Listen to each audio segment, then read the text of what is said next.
Why should you, just a regular woman, care about macronutrients? Yo bro, what's your macro split? OMG, my trainer just gave me my new macros. I'm so excited. What is this macronutrient thing you speak of?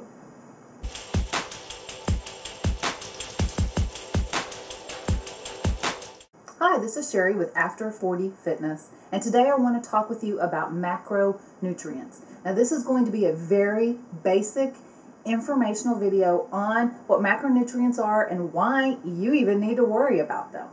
There are three main macronutrients: protein, fats, and carbohydrates. Now protein and fats both offer 4 calories per gram, and fats offer 9 calories per gram. So let's get started with my favorite, carbohydrates. Carbs are the only unnecessary macronutrient. Now, I may get some hate mail about that. I don't mean you should never eat a carb again. What I mean is you could never eat a carbohydrate for the rest of your life and survive. That is possible, but that is not optimal for good health. The foods that carbs are found in are things like bread, beans, milk, popcorn, potatoes, spaghetti, corn, cherry pie. They also come in a variety of forms. So if you look at the label on the back of your food item, you can see that sugar and fibers are indented under carbs because they're a carb. So we have sugar and fiber, and starches are the different kinds of carbohydrates. Carbohydrates provide the body with energy in the form of glucose that gets converted to energy, and the majority of us are what we call sugar burners because we do eat carbs and our brain primarily functions off glucose. Now those of you who are familiar with the ketogenic diet know that we can also burn on ketones. That's an entire another video. But the majority of us who eat above 20 grams of carbs a day burn glucose, which our brain functions on the majority of the time. The reason why carbs have a bad rap is this. We've discussed this before in previous videos, but I want to review it for maybe some of my new subbies or some of you who aren't familiar. When we eat carbs, our body converts it, as I just said, to glucose. So the pancreas recognizes that our blood sugar level is rising in our body because glucose is basically the sugar from the carbs. So the pancreas says, hey, yo, blood sugar in the body, I need to secrete insulin. Insulin is a hormone, and it's a messenger hormone. So insulin goes out and talks to the muscle and liver and fat cells and says, hey, yo, there's some blood sugar in the system. Can y'all take some? Open up and take some. So the muscle and the liver cells are like, sure, I can take some, but just a little, not too much. So they fill up as much as they can. Now the fat cells, over in the corner saying, bring it on. I never get filled up. Come on. Therefore, when we eat too many carbs, what can happen is what's called a spillover effect. In that we just keep raising the insulin level, the blood sugar level, and therefore the pancreas keeps pumping out the insulin, and the fat cells keep having to take that amount that's in the blood system because the muscle and liver cells are already filled up. That's a very elementary way to explain it, but that's kind of why carbs get a bad rap. Now, the bottom line is that it's calories in, calories out, and we'll talk about that. But for those of us who metabolize carbs not too well, our bodies can't handle carbs as well, so you may have to lower your carb amount. Carbohydrate quality is also very important. There's 2 different kinds of carbs, simple and complex. Simple carbs are called simple because the chemical structure is simple. They are made up of 1 or 2 sugars. Simple carbs are very easily digested in the body. They give you quick energy, and of course, they raise the blood sugar quickly. Unhealthy sources of simple carbs are things like white bread and donuts and soda and candy. That can lead to that constant rise of blood sugar in the system and pumping out of insulin and spill over into the fat cells that leads to weight gain and diabetes and other health issues. Now, the other kind of carbs is complex. So we had simple and complex. Complex is called complex because they have a complex structure. They're made up of 2 or more sugars. They process in the body at a slower rate, and the blood sugar rises slower in our body, and so the body has a chance to process them slower over time. Therefore, there's not as much insulin secreted to process them. The healthiest sources of complex carbs are unprocessed or minimally processed wheat products. Things like vegetables. Vegetables are the holy grail of carbs. They can never be bad for you, unless you're allergic to something, of course, but we're not talking about that. So vegetables, fruits are even included in complex carbs because they have lots of fiber, which takes time to digest, which means they process slower. And then beans are also a good source of complex carbs. Now the second kind is protein. So we had carbohydrates and now we have protein. Protein is broken down in the body into amino acids. And amino acids are the building blocks of muscle. Ah! That's why I'm always doing woohoo and haws when I'm talking about protein, because it's very important for muscle building. And why do we need muscle? To build lean, strong, sexy muscle to reshape our bodies. Animal proteins provide the best source of amino acids. Protein is also very satiating in that it satisfies us, and it also has a high thermic effect. What that means is, as I mentioned earlier, protein has 4 calories per gram. However, because it takes so much for the body to process and digest protein, we really only absorb 3 calories out of that 4. Therefore, you are sitting there eating protein, burning calories more than other foods. That's what we want to do. Food high in protein are things like meat, of course, and white fish, cheese, beans. Beans are also a source of carbs, but some beans can be a good source of protein. Lentils, eggs, and yogurt. I want to talk about yogurt though for a second. You have to check the label on your yogurt. It can be full of sugar. Turn the label around, read it. Go to the carb section, look at the sugar grams, because a lot of times, especially if it's a low-fat yogurt, they'll add something else. They'll take out the fat and add something else, and it's usually sugar. So be very conscious. I use Fage, it's F-A-G-E. I eat Fage yogurt, 0%. It's organic, non-GMO, and therefore it doesn't have all the added sugar. The third macronutrient is fat. Fat is more calorically dense than the other 2 macronutrients. As I said, it has 9 calories per gram.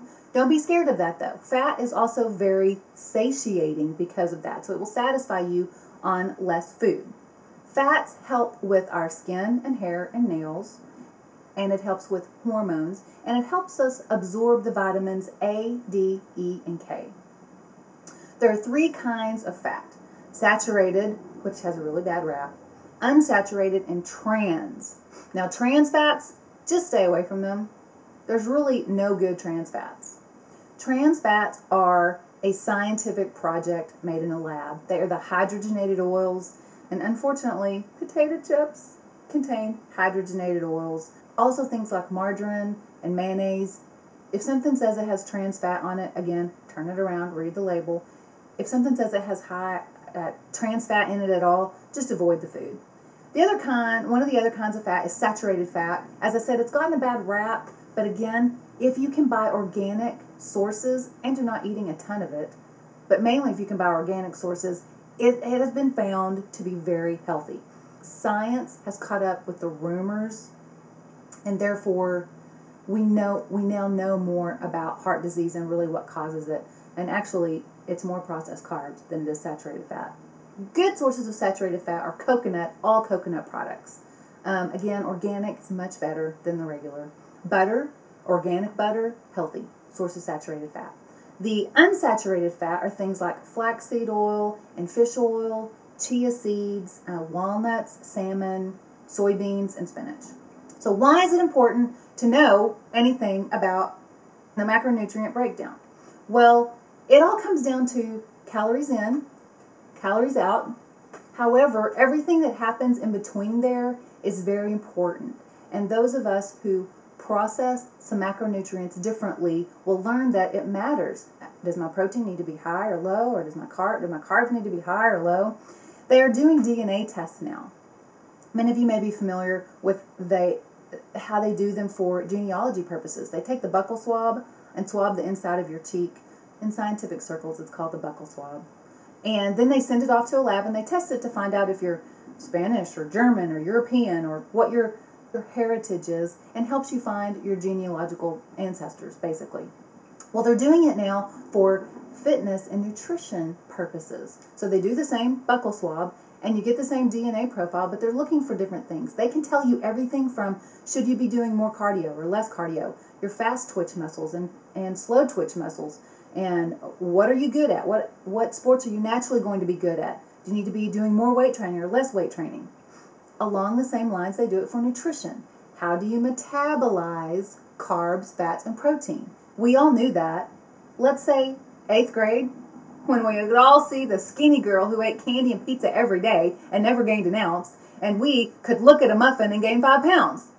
So we all knew that we metabolize carbs differently. However, now the science is caught up and we are vindicated. Because we metabolize those differently, you can know how to adjust your macronutrients within your diet. So we have to start by finding your maintenance calorie amount. There are lots of equations for that, and I can have a whiteboard up here and bore you with all the numbers. So if you take your maintenance calories and you multiply that by the grams of protein that you eat every half day, and then you take that number and you turn it into a quotient and you put it to the 4th power and you multiply it by, on a 1 to 10 scale, your ability to do math, and then you multiply that by the number of times that you have gained and lost 10 pounds, then you'll have your magic number. But none of us have time for that. It's just easier to go to a website and plug in the numbers and get your number. So one of my favorite websites is calorie.net. And you go there and you plug in your data. Here's my data on the screen. Plug in your age and gender and height and weight and your activity level. What they do is they give us the calories that you need to lose 1 pound of body weight or body fat a week. So let's go with that because that's healthy and safe and pretty quick actually if you're thinking about it. So let's take that number and go over to our food tracker app. Now we've talked about this app before and I told you that I use MyFitnessPal. I use it because it's simple and easy, and once you start plugging in your food, then it's there. Especially if you're the type of person who eats the same thing all the time like I do, it's in there already.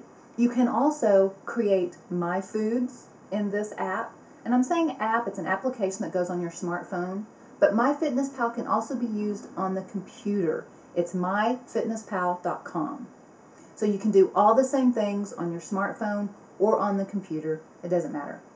So it allows you to put in what's called My Foods, which is your recipes. If you make them homemade, if they're grandma's muffins, or if you go to a restaurant, let's say Mexican Inn chicken salad.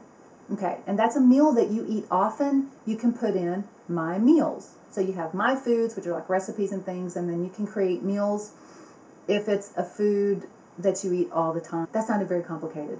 So you go to MyFitnessPal, and if you're on the computer screen, you go up to the top on the left-hand side to Goals. And you can see here that you can plug in your calories for the day. You can put in percentage-wise each macronutrient. You can edit that. You can break it down to whatever percentage of each macronutrient you want in your diet. In the phone app, you just go down to the bottom right-hand side, and it's on the screen, and it says More, and then you go to Goals, and then you go to Calories and Macronutrients. And it does the same thing. You can put in your total calories and edit all of that, and then you edit each of the percentages. So, how do you determine the percentages of that? Start with something very basic that generally works for a lot of people. 40, 30, 30. That's 40 carbs, 30 protein, and 30 fat. Obviously, those of us who don't metabolize carbs as fast as other people might need to be 30% on carbs. You can adjust those after you see how your body reacts to that. So adjust those macros. Again, start with 40, 30, 30, simply because this is the magic formula. If you hear nothing else on this video besides this is the magic formula. You should be eating as high a calories and as high a carb count as you possibly can and still lose body fat. So what that means is, let's say that it says to lose 1 pound of fat a week, you have to do 1,300 calories. Okay. Oh, no, I'm going to go straight to 1,100. I'm going to go straight to 1,000. I can do this. No.